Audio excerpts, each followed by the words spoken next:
जो जीत गए उनके हजारों बाप होते हैं और जो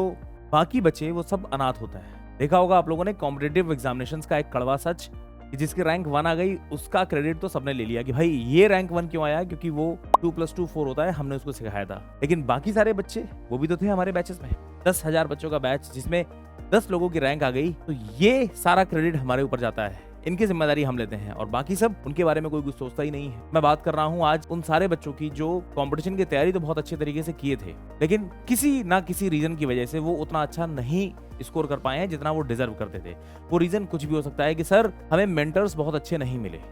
हमें टीचर्स बहुत अच्छे नहीं मिले, हो सकता है सर हमें सब कुछ चीजें अच्छी मिल गई थी लेकिन हमारा सिलेबस टाइम पे पूरा नहीं हो पाया, सर सिलेबस भी टाइम पे पूरा हो गया था लेकिन हम चीजें बहुत अच्छी तरीके से रिवाइज नहीं कर पाए, बहुत ज्यादा रिवीजन नहीं कर पाए, सारी चीजें अच्छी थी सर, हम बस हिम्मत नहीं जुटा पाए कि हम टेस्ट सीरीज दे दें, सब कुछ अच्छा चल रहा था सर, लेकिन हम लास्ट मोमेंट पे अपना कॉन्फिडेंस लूज कर गए, हमें डर बैठ गया हमारे अंदर। इन किसी भी एक रीजन की वजह से आपका पेपर हो सकता है खराब हो गया हो सकता है सब कुछ सही है, एग्जामिनेशन में जिस 3 घंटे में आपको बेस्ट परफॉर्मेंस देनी थी अपनी, उस 3 घंटे में आपका दिमाग उस एफिशिएंसी के साथ नहीं चल पाया जो जरूरत थी जिसकी, कुछ भी रीजन रहा हो, आप इतना समझ लीजिए कि आपका रिजल्ट खराब हुआ है, आप हारे नहीं हैं। और ध्यान रहे जो हार और जीत होती है ना, ये सब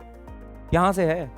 जब तक आप खुद से नहीं मान लेते हैं कि हम हार चुके हैं तब तक आप हारते नहीं हैं। अब इन सारे बच्चों को ऐसे समय पर करना क्या चाहिए, मैं उसकी बात कर रहा हूं। आप सभी लोग तैयारी आप ऑलरेडी कर चुके हैं, किसी एक लेवल तक आप पहुंच चुके हैं। अब आप फिर से पूरे 1 साल की मेहनत, पूरे 2 साल की मेहनत अगर आप यहाँ पर थक कर हार कर बैठ जाएंगे तो ये पिछले 2 साल की मेहनत पर पानी फिर जाएगा। आप एक काम करो, आप रुको मत, आप यहाँ से अपनी पढ़ाई को कंटिन्यू करते रहो, क्योंकि आपसे ऊपर जो बच्चे थे वो ऑलरेडी कहीं ना कहीं प्लेस हो चुके हैं, किसी ना किसी आईआईटीज में एडमिशन ले चुके हैं। अब ये बहुत अच्छा मौका है कि आपके पास ऑलरेडी कुछ बैकग्राउंड है और आप उसको फिर से शार्प करो और आगे की तरफ बढ़ते चले जाओ। सिर्फ गेट तक ही आपको वेट नहीं करना है, उससे पहले भी बहुत सारे कॉम्पिटिटिव एग्जामिनेशन आएंगे जहां पर आप अपनी किस्मत का सिक्का फिर से चमका सकते हो। अब इस तैयारी को कंटिन्यू करना कैसे है वो भी बहुत अच्छे तरीके से आप लोगों को समझ लेना चाहिए।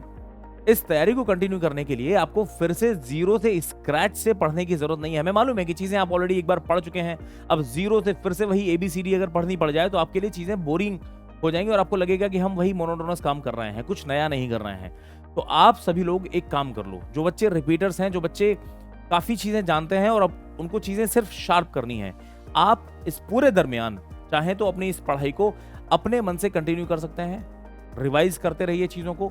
जितनी भी टेस्ट सीरीज आपको मिल रही हैं वो लगाते रहिए, जितने भी PYQs थे, मल्टीपल